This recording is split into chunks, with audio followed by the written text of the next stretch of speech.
राधे राधे दोस्तों and welcome back to my channel Purnima Keshav blog. तो सबसे पहले आप सभी को परिवर्तनी एकादशी की हार्दिक शुभकामनाएं, जो कि 3 सितंबर 2025 को है। पूरी व्रत कथा विधि मैंने इसके पहले वाले वीडियो में बता दी है, आप लोग जाकर फटाफट देख लीजिए। आज मैं इस वीडियो में आप सभी को इस व्रत की कथा सुनाने वाली हूँ, जो कि बहुत ही महत्वपूर्ण है। परिवर्तनी एकादशी व्रत भाद्रपद मास के शुक्ल पक्ष की एकादशी को किया जाता है। इसे वामन एकादशी या पार्व एकादशी के नाम से भी जाना जाता है और इसको पद्मा एकादशी भी कहते हैं। इस एकादशी का विशेष महत्व यह है कि इस दिन भगवान, जो कि चतुर्मास के दौरान योग निद्रा में होते हैं, करवट बदलते हैं। इसको इसीलिए परिवर्तनी एकादशी कहा जाता है। यह व्रत विशेष रूप से भगवान वामन से जुड़ा हुआ है और इस दिन व्रत करने से सभी पापों से मुक्त होकर मोक्ष की प्राप्ति होती है। इस व्रत का महत्व एवं और कथा ब्रह्म वैवर्त पुराण में भगवान श्री कृष्ण और महाराज युधिष्ठिर के संवाद में मिलती है। परिवर्तनी एकादशी को पार्श्व एकादशी भी कहा जाता है। ब्रह्म वैवर्त पुराण में भगवान विष्णु और महाराज युधिष्ठिर के संवाद में इसकी महिमा का वर्णन है। युधिष्ठिर महाराज ने भगवान श्री कृष्ण से पूछा, हे जनार्दन, भाद्रपद मास के शुक्ल पक्ष में आने वाली एकादशी का नाम क्या है? इस व्रत को करने की सही विधि और इससे प्राप्त होने वाले फल के बारे में कृपया हमें विस्तार पूर्वक बताइए। भगवान श्री कृष्ण ने कहा, हे राजन, इस एकादशी को पद्मा एकादशी कहते हैं। इस व्रत का पालन करने से व्यक्ति सभी पापों से मुक्त होकर मुक्ति को प्राप्त करता है। इस एकादशी का केवल महत्व श्रवण करने से ही व्यक्ति सभी पापों से मुक्त हो जाता है। वाजपेय यज्ञ करने से भी अधिक फल इस व्रत के पालन से प्राप्त होता है। इस एकादशी को जयंती एकादशी भी कहा जाता है। इस दिन भगवान वामन देव की उपासना करनी चाहिए, जिससे व्यक्ति को अत्यधिक जगत की प्राप्ति होती है। इस एकादशी के दिन भगवान मधुसूदन अपने बाएं से दाएं करवट लेते हैं, इसलिए एकादशी को पार्श्व परिवर्तनी एकादशी भी कहा जाता है। युधिष्ठिर महाराज ने पूछा, हे जनार्दन, मेरे कुछ प्रश्नों का समाधान करें। हे देवेश्वर, आप कैसे सोते हैं? किस प्रकार से करवट बदलते हैं? चतुर्मास का पालन किस प्रकार से करना चाहिए? आपकी निद्रा के समय दूसरे लोग क्या करते हैं? आप बलि महाराज को बंधन में क्यों रखते हैं? हे स्वामी, ये मेरी शंकाएं आप कृपया दूर कर दीजिए। भगवान श्री कृष्ण ने कहा कि ये बहुत ही कठिन व्रत है, लेकिन मैं आपको सारी शंकाएं दूर कर दूंगा। भगवान श्री कृष्ण ने बताया कि त्रेता युग में दैत्य कुल में जन्मा बलि नामक मेरा एक भक्त था। अपने परिवार के साथ वो मेरी पूजा और अर्चना करता था। उसने ब्राह्मणों की पूजा और अनेक यज्ञ भी किए थे, जिससे वो इतना शक्तिशाली बन गया कि उसने इंद्र को भी पराजित कर दिया और स्वर्ग का राजा बन बैठा। सभी देवता ऋषि मेरे पास आए, उनके कल्याण के लिए मैंने वामन अवतार लिया और राजा बलि जहाँ पर यज्ञ कर रहा था, मैं वहां पर जाकर पहुंचा। बलि राजा के पास मैंने 3 पग भूमि मांगी। बलि बहुत दानी था, इससे भी अधिक मांगने की विनती बलि राजा ने मुझसे की, परंतु मैंने दृढ़ निश्चय किया कि मैं केवल 3 पग भूमि ही लूंगा।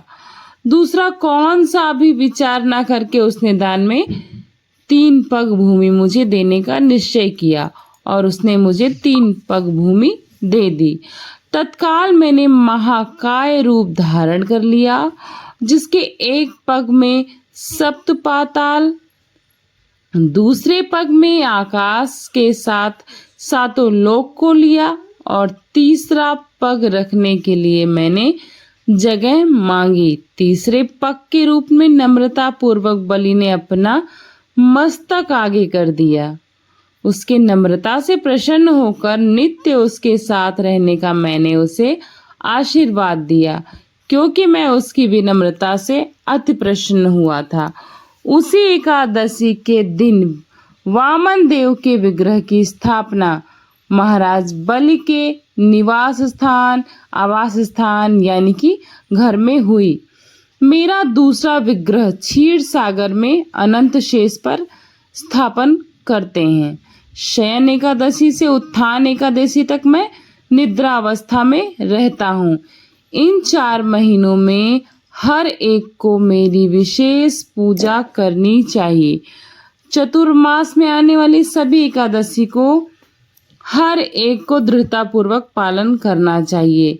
यदि वो निराहार निराजल नहीं रह सकते हैं तो वो फलाहार व्रत के साथ भी इस व्रत का पालन कर सकते हैं।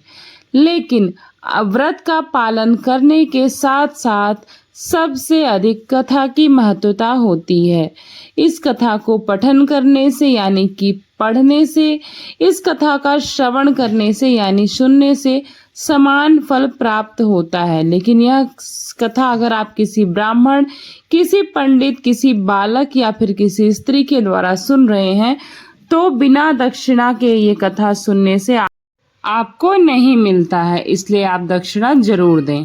इस परिवर्तनी एकादशी के दिन आप कुछ ऐसे उपाय हैं जिनको करने से आपके घर में सुख समृद्धि, भगवान विष्णु और लक्ष्मी की कृपा बनी रहेगी और आपका भाग्योदय जरूर होगा। तो विष्णु सहस्त्र नाम का जाप करें। पहले उपाय में इस दिन विष्णु सहस्त्र नाम का जाप करना बहुत ही अधिक शुभ माना जाता है। यह भगवान विष्णु को प्रसन्न करने का एक प्रभावशाली तरीका माना जाता है।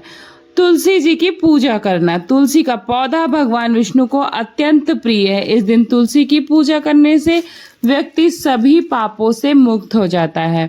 गरीबों को दान अवश्य करना चाहिए। इस दिन गरीबों को भोजन, वस्त्र, धन का दान करने से पुण्य की प्राप्ति होती है। इसलिए एकादशी के दिन आप हर एकादशी के दिन ऐसा जरूर कर सकते हैं।